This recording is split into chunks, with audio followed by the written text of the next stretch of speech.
Good morning students. हम अध्याय 3 संरेखीय गति में चर्चा करेंगे चाल और वेग के बारे में। जैसा कि पूर्व क्लास में मैंने बताया था चाल और वेग।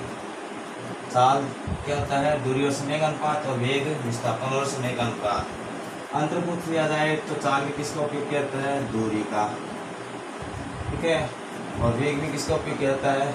विस्थापन का, ठीक है। चाल दिशा निर्भर करती है, नहीं करती है? नहीं करती है। तो ये क्या है? अदिश राशि है। क्या है? अदिश राशि, ठीक है। और विस्थापन है निर्भर करता है दिशा पर, तो वेग भी करेगा। तो ये क्या हो गई? सदिश राशि। वेग का जो मान है वो दिशा भी निर्भर करता है। चाल का मान कभी भी शून्य नहीं हो सकता, शून्य नहीं हो सकता, क्या? इसी प्रकार वेग का मान शून्य हो सकता है कब? जब वस्तु मूल स्थान पर वापस आ जाए, ठीक है ना। तो इस प्रकार ये कुछ अंतर थे, कोई दिक्कत नहीं है, बता सकते हो। अब देखिए इसके बारे में चर्चा करते हैं। एक नाम आएगा ताक्षणिक वेग। तो ताक्षणिक विशेष समय के लिए उत्पन्न होने वाला जो वेग होता है, ताक्षणिक वेग। ताक्षणिक अर्थ क्या होता है? क्षण भर समय के लिए जो वेग उत्पन्न होगा वो ताक्षणिक वेग कहलाता है। इसी v द्वारा व्यक्त करेंगे ds/dt। इसमें समय बहुत ही अल्प होता है, अर्थात समय 0 की ओर अग्रसर होता है। तो अल्प समय के लिए उत्पन्न होने वाला जो वेग होता है वो क्या कहलाता है? ताक्षणिक वेग कहलाता है, जिसे v द्वारा व्यक्त करते हैं ds/dt। ds क्या है? अल्प विस्थापन।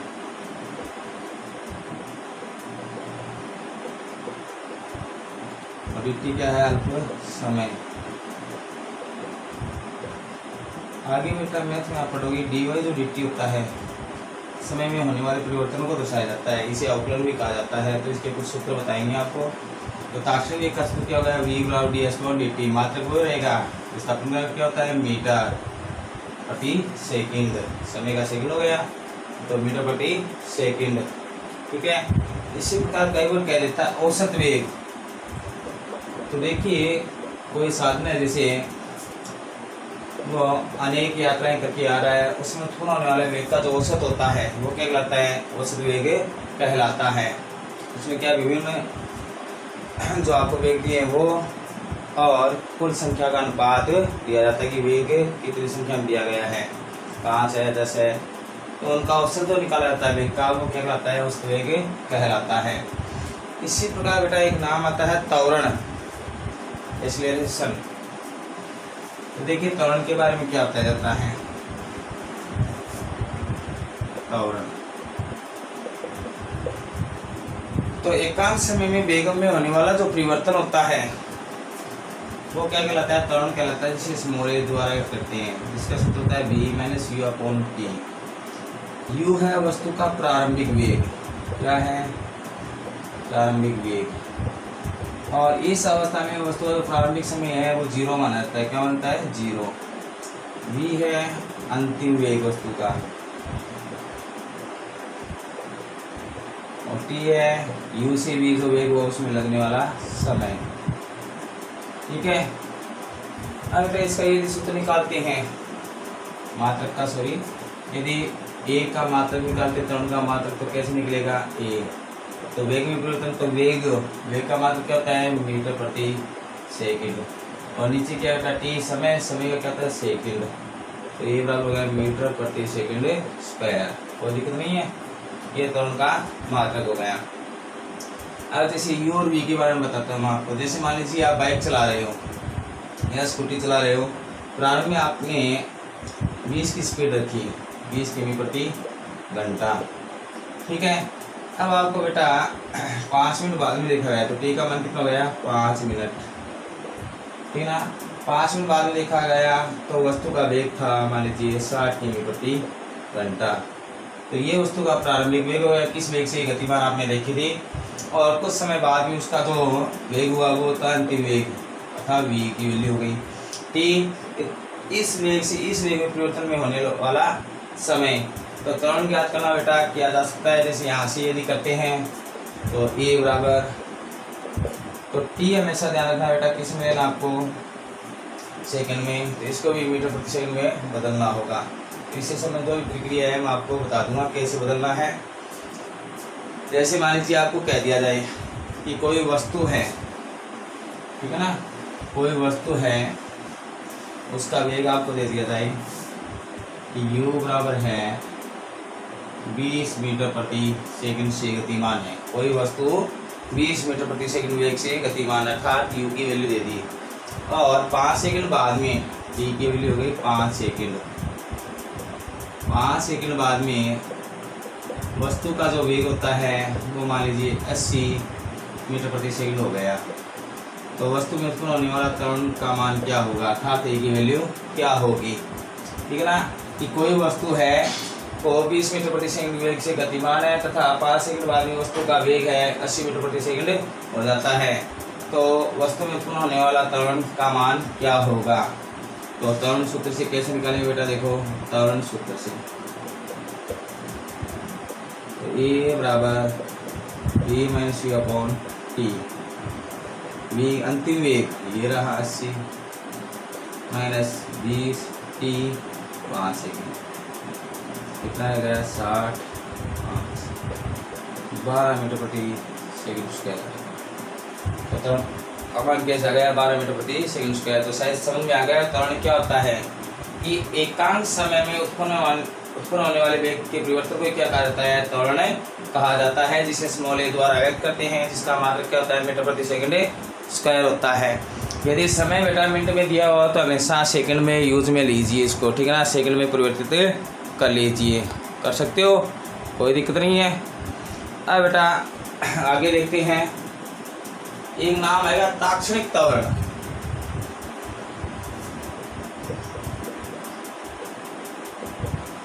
ताक्षणिक त्वरण,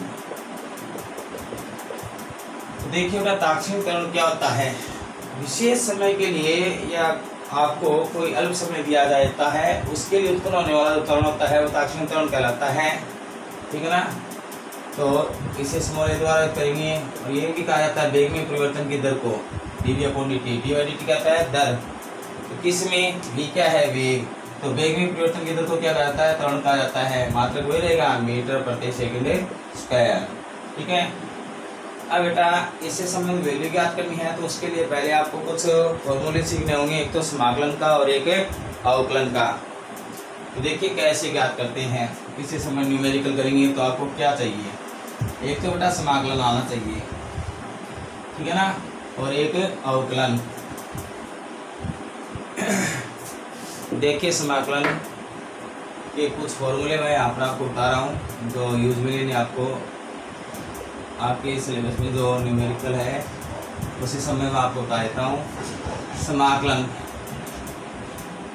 x की घात n dx, बेटा ये जो चिन्ह दिख रहा है इस प्रकार, ये समाकलन का चिन्ह होता है, और किसके सापेक्ष करना है, d जो होता है वो दर्शाता है बेटा परिवर्तन, इसे क्या कहते हैं, संकारक कहते हैं, क्या कहते हैं, संकारक, जो बताता है किस में परिवर्तन करना है, किसके सापेक्ष समाकलन करना है। डी के आगे क्या लिखा, x, तो x के पद का समाकलन यहाँ पर आपको करना है।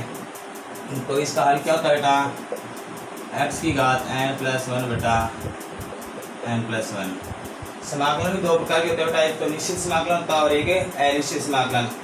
यहाँ पर यदि लिमिट दे दी जाए, देखिए यहाँ पर निम्न सीमा जैसे 0 से 1 दे दिया गया, तो ये इसकी लो लिमिट कहलाती है निम्न सीमा, ये अपर लिमिट उच्च सीमा कहलाती है बेटा। तो ये तो निश्चित समाकलन हो जाएगा। यदि आपको ये लिमिट नहीं दे रखी है तो वो क्या होता है, अनिश्चित, ठीक है ना, क्या होता है, अनिश्चित। तो उसके लिए हमें कांस्टेंट मानकर चलना होता है, ठीक है ना, कोई भी कांस्टेंट या नियत राशि आपके पास प्राप्त होती है, ठीक है, ध्यान रखना। इसे समय में समाकलन करके बताऊंगा तब समझ में आ जाएगा आपको। तो जैसे आपको कह दिया जाए इस रूप में यदि कोई समाकलन आ जाए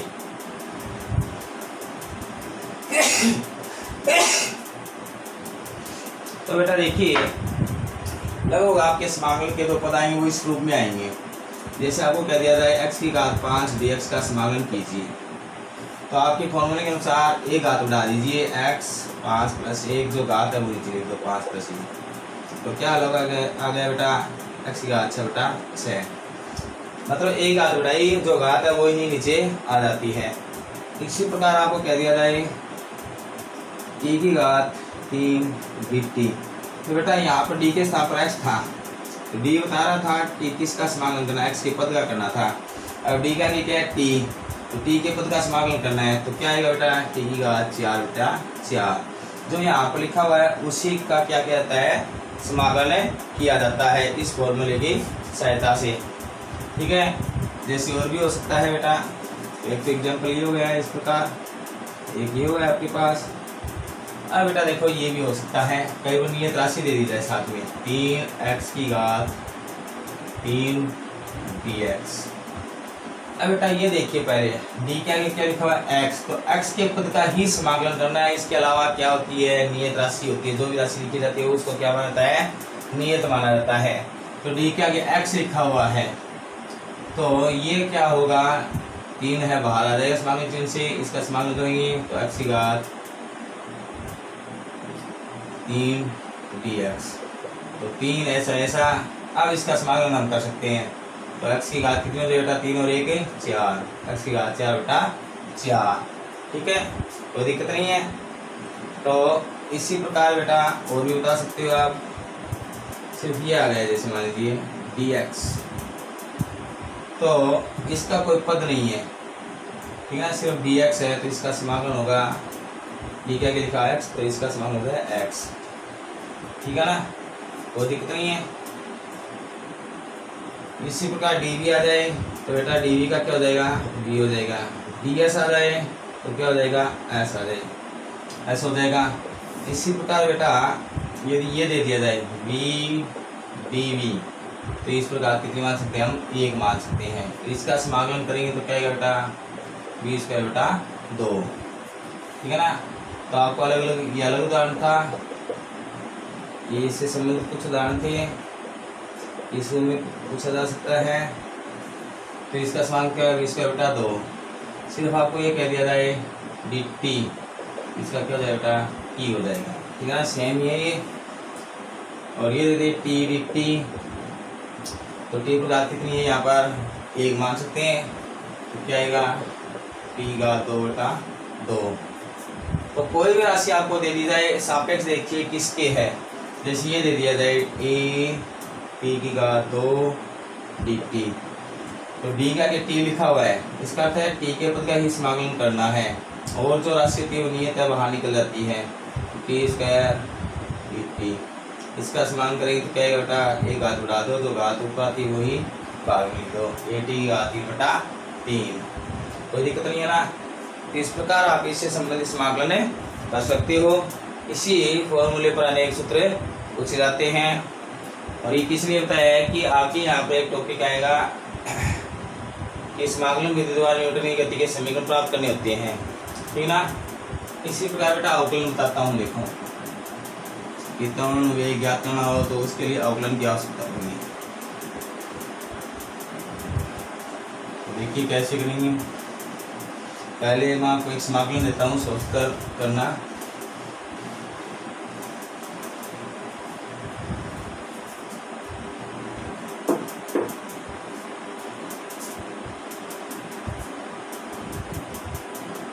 तीन टी की घात 2 dt, इसको हल करते हैं बेटा, तो 3 तो बाहर आ जाएगा t² dt।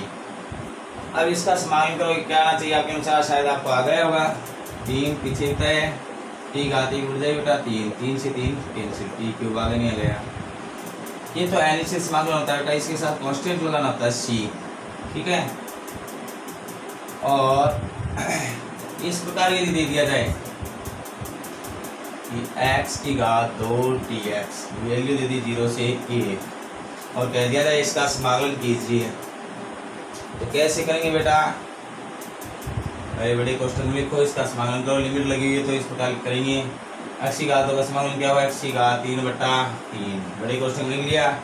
लिमिट लिखेंगे 0 से 1। ये अपर लिमिट होती है, ये लोअर लिमिट होती है, निम्न सीमा और उच्च सीमा। ठीक है, तो बेटा अब इसको हल करना है। लिमिट दे रखी थी, निश्चित समाकलन है, तो ये लिमिट जो होती है 0 से 1, ये x की वैल्यू होती है बेटा कि x के स्थान पर ये आपको मान रखनी है।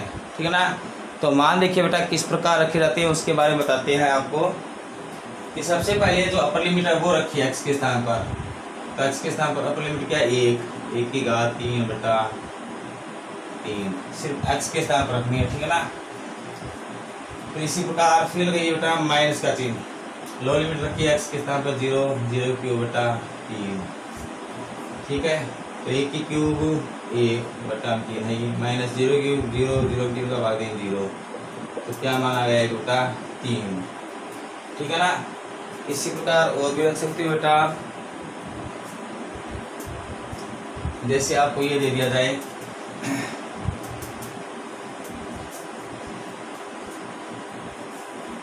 करके देखना, ये टी की घात 3 dt, यहाँ पर मान लीजिए 2 लिखा हुआ है, और लिमिट दे दी 0 से 2 या 1 से 2 ले लीजिए इस बार, और कह रहा है इसका समाकलन कीजिए। 2t³ dt का समाकलन करना है। लिमिट दे रखी है 1 से 2। तो बेटा पहले तो हम देखते हैं डी का कि टी लिखा हुआ है, तो टी के पद का समाकलन होगा 2, तो क्या जाएगा बाहर आ जाएगा। ठीक है, टी का 3 dt 1 से 2। अब बेटा और हल करते हैं, तो 2 ऐसा समाकलन करेंगे। बड़ा क्वेश्चन लिखो, टी का 3 का 1 घात बढ़ा दो, टी का 4/4, 1 से 2। लिमिट रखते हैं 2, टी के स्थान पर 2 रखना है आपको, तो 2 की घात 4/4, माइनस टी के स्थान पर 1 रखना है, 1 की घात 4/4। ठीक है, ये बेटा सिर्फ 2 पर घात है, नहीं कि 4 पर है, कभी 4 पर भी लगा दो। ठीक है ना, टी की वैल्यू है 2, तो यहाँ पर 2 रखना है, तो 2 की घात 4 कितनी होती है पता होगा। अरे इस प्रकार नॉर्मल गुणा करके देख लो, ये दिन नहीं ध्यान में, तो 2 दूनी 4, 4 दूनी 8 दूनी 16। ठीक है ना, कर सकते हो, कोई दिक्कत नहीं है। 16/4, 1 की घात 4 1/4, 2 लघुत्तम लीजिए इसका 4, 16 - 1। तो देखिए क्या आ गया बेटा, हल करते हैं। और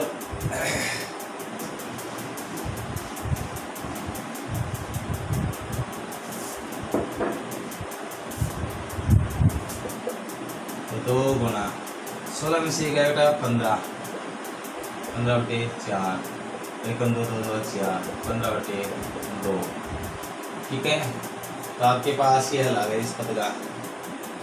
तो कुछ भी दिया जा सकता है, आपको समाकलन आना चाहिए। नॉर्मल वैल्यू है, लिमिट अपने आप आनी चाहिए। पहले अपर लिमिट रखी जाती है, फिर माइनस, फिर लो लिमिट रखी जाती है। ठीक है ना, तो इस प्रकार यदि किसी राशि का समाकलन करना हो तो आप कर सकते हो, एकदम नॉर्मल तरीका है। ठीक है, अब इसी प्रकार बेटा देखिए,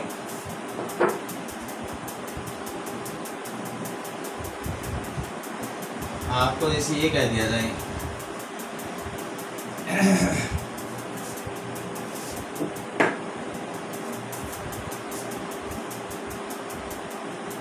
VdV का समाकलन करना है, वैल्यू रखनी है u से v। VdV का क्या करना है समाकलन, लिमिट है u से v।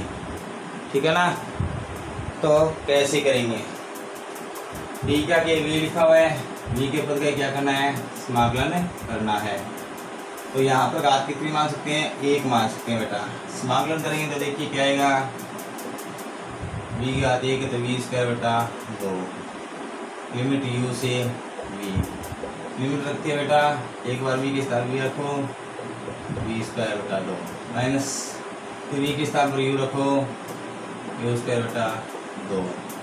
बेटा लघुत्तम क्या आएगा 2, v² - u²। हल कर सकते हैं, नहीं कर सकते हैं, कर सकते हो ना, कोई दिक्कत नहीं है, आराम से हल किया जा सकता है। तो इसी प्रकार देखिए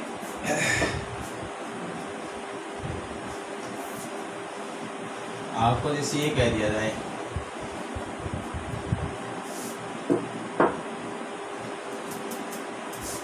ये नियत त्वरण के लिए न्यूटन की गति का प्रथम समीकरण ज्ञात कीजिए। तो पहले आपको बताते हैं न्यूटन की गति के समीकरण। तो बेटा न्यूटन ने गहन अध्ययन करके किसी वस्तु या साधन की गति से संबंधित 3 समीकरण प्रतिपादित किए थे, जिनकी सहायता से किसी वस्तु द्वारा तय की गई दूरी क्या ज्ञात कर सकते हैं, तय की गई दूरी या विस्थापन, जिसको एस द्वारा लिखेंगे। त्वरण ज्ञात किया जा सकता है ये, ठीक है। अंतिम वेग ज्ञात किया जा सकता है, प्रारंभिक वेग ज्ञात किया जा सकता है और लगा समय ज्ञात किया जा सकता है। तो देखिए इन राशियों से संबंधित 3 समीकरण बनाए थे न्यूटन ने, जिनसे संबंधित 3 समीकरण क्या दिए थे। पहला समीकरण जो था न्यूटन की गति का v बराबर u प्लस at, दूसरा समीकरण s बराबर ut plus half at square, 9th class में आपने देखा होगा बेटा ये। और तीसरा ये था v स्क्वायर बराबर u स्क्वायर प्लस 2as। ये 3 समीकरण थे। इनमें से बेटा 3 वैल्यू दी होती है, एक वैल्यू पूछी जाती है, ठीक है ना। 3 वैल्यू आपको दी होती है और उनकी सहायता से एक वैल्यू याद करनी होती है। तो इन समीकरणों की सहायता से किसी वस्तु से संबंधित तय की गई दूरी, त्वरण, वेग, समय ज्ञात किया जा सकता है, ठीक है ना। तो देखिए इन समीकरण को ज्ञात करने के लिए ही समाकलन विधि द्वारा आपको क्या है, न्यूटन की गति के समीकरण प्राप्त करने हैं। तो देखिए बेटा पहला जो समीकरण है v बराबर u प्लस at, सिर्फ आपको इसमें समीकरण ध्यान में रखने हैं। ये 3 समीकरण हैं। तो समाकलन विधि द्वारा आप पहला समीकरण कैसे ज्ञात करोगे। तो मैंने आपको ताक्षणिक त्वरण का सूत्र बताया है। आज पहला समीकरण बता रहा हूँ, वो ध्यान से देख लीजिए ताक्षणिक त्वरण सूत्र से। कल पूरा टॉपिक रहूँगा अच्छी तरह से आपको, तो एक बार देख लीजिए पहला समीकरण कैसे प्राप्त करेंगे। तो ताक्षणिक त्वरण का सूत्र क्या होता था, a बराबर dv/dt। वेग में परिवर्तन की जो दर होती है वो ताक्षणिक त्वरण कहलाती है। अल्प समय के लिए वेग में होने वाले परिवर्तन की जो दर होती है, या विशेष समय के लिए वेग में परिवर्तन की दर को क्या कहते हैं, ताक्षणिक त्वरण कहते हैं, ठीक है ना। अब आपको हमेशा ध्यान रखना बेटा, लिमिट यदि दी जाती है, यदि समय की लिमिट हमेशा लेते हैं 0 से t, ठीक है ना, क्या लेते हैं 0 से t लेते हैं। यदि s लिखा हुआ हो तो बेटा 0 से s यूज में ली जाएगी यहाँ पर समय लिमिट। इसी प्रकार वेग आ जाए तो वेग की लिमिट हमेशा u से v, ठीक है। और इससे संबंधित ये लिमिट यूज में लेंगे, साथ साथ में आपको ज्ञान हो जाएगा। तो पहला सूत्र ज्ञात करना आपको कि v बराबर u प्लस at आप कैसे प्राप्त कर सकते हो। प्रथम समीकरण न्यूटन की गति का ताक्षणिक त्वरण सूत्र से। तो बेटा वो कैसे ज्ञात करते हैं। नियत त्वरण से गतिमान है तो dt का वर्ग गुणा कीजिए। तो dv की वैल्यू क्या आ जाएगी बेटा, a dt। आ गई या नहीं आ गई, कोई दिक्कत नहीं है। दोनों ओर समाकलन का चिन्ह लगाइए बेटा। तो dv a dt लगा दिया या नहीं लगा दिया समाकलन का चिन्ह, ठीक है। ये पद था आपके पास ताक्षणिक त्वरण सूत्र से, dv की वैल्यू निकाल ली, दोनों समाकलन का चिन्ह। d क्या कि v है, तो वेग से समय लिमिट मैंने बताया क्या था आपको, u से v मानी जाती है हमेशा। नदी रखी तो क्या मानेंगे, u से v। d क्या लिखा बेटा t, तो अर्थात t की लिमिट रखनी है 0 से t। अब बेटा और देखते हैं, ये ऐसा u से v dv। d क्या कि t है तो बेटा ये तो नियत हो गया, बाहर आ जाएगा, फिर t का पद अंदर रहेगा समाकलन चिन्ह में 0 से t। dv का समाकलन, तो v का और कोई पद नहीं है तो dv का समाकलन क्या होता है, v होता है बेटा। तो क्या लिख देंगे, v लिमिट u से v का। ऐसा dt का क्या हो जाएगा, t। मैंने पहले आपको सूत्र में बताया ये समाकलन कैसे होता है। dv का v हो जाएगा, dt का क्या हो जाएगा, t हो जाएगा। अब देखिए लिमिट रखते हैं तो कैसे आएगा कि एक बार तो अपर लिमिट रखो v माइनस, तो आपके पास लो लिमिट अब रखो a, t के स्थान पर ऊपर वाली लिमिट t माइनस 0, कोई दिक्कत नहीं है। हल करते हैं बेटा और तो देखिए क्या आएगा, v minus u a, t में से 0 जाए बेटा t, इस u का प्रतिस्थापन कर दो, v बराबर क्या हो गया, इधर जाएगा प्लस कर जाए u प्लस 80। ये प्रथम समीकरण हो गया, नहीं हो गया, ये निकाला था मैं v बराबर u प्लस 80। तो समाकलन विधि द्वारा तार्किक त्वरण सूत्र से प्रथम समीकरण हमने क्या किया है, तो a बराबर dv अपॉन dt होता है सूत्र तार्किक त्वरण का, वज्र गुणा किया बेटा, तो dv की वैल्यू क्या आ गई a dt। दोनों समाकलन अच्छी लगाया, ये लिमिट कहाँ से लगाई, d क्या आ गई वेग है, तो v क्या होता है वेग वेलोसिटी। तो बेटा वेलोसिटी की जो आपके पास लिमिट होगी वो u से v मान लेते हैं, u है वस्तु का प्रारंभिक वेग, v है वस्तु का अंतिम वेग। इसी प्रकार d क्या आ गया t लिखा हुआ है, तो t टाइम, तो टाइम की जो वैल्यू होती है बेटा 0 से t मानी जाती है। अब बेटा a नियत है, इसको बाहर निकालेंगे, ऐसा ऐसा लिख दिया। अब इसका समाकलन करेंगे, तो dv का समाकलन v होगा u से v, क्यों v का पद ही नहीं, और a ऐसा ऐसा dt, तो इसमें भी t का पद नहीं, और t 0 से t। लिमिट रखेंगे, अपर लिमिट रखो, फिर माइनस जो लोअर लिमिट है वो रखो, इसी प्रकार इसमें अपर लिमिट लोअर लिमिट, ठीक है ना। t में 0 जाएगा, t रहेगा 80, u का प्रतिस्थापन कर दो, v बराबर u प्लस 80। तो इस प्रकार समाकलन के द्वारा न्यूटन की गति का प्रथम समीकरण हम प्राप्त कर सकते हैं। तो शायद मेरे हिसाब से आपको समझ में आया होगा। 6 जो समीकरण हैं कल पूर्ण रूप से आपको एक साथ नेक्स्ट क्लास जो होगी उसमें समझाएंगे, ठीक है ना। आज के लिए इतना काफ़ी है। Okay, good bye.